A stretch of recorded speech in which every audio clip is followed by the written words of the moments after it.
Это женская обувь. Зимняя обувь. Волонтеры сортируют принесенные алматинцами продукты и вещи уже второй день. Импровизированные склады для сбора гуманитарной помощи пострадавшим при падении Боинга были открыты сразу после появления первых сообщений о катастрофе в СМИ. Члены общественного объединения «Я Алма-Атинец» связались с волонтерами, работающими в соседнем Бишкеке, и составили список вещей первой необходимости. Крупы, не портящиеся продукты, потом вещи теплые, зимние, также вот памперсы детям.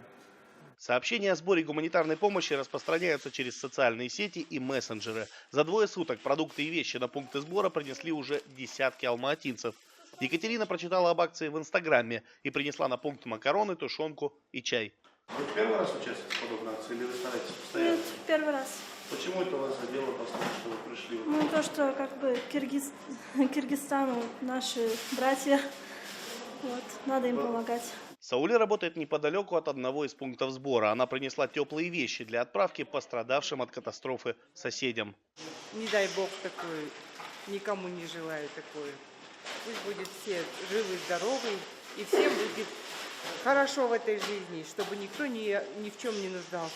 Собранная гуманитарная помощь вечером отправится в Бишкек. До границы ее довезут алматинцы, а там продукты и вещи встретят активисты из Бишкека, которые доставят ее на пункты раздачи непосредственно рядом с местом катастрофы. Дмитрий Беляков, Павел Энгельгард. Настоящее время.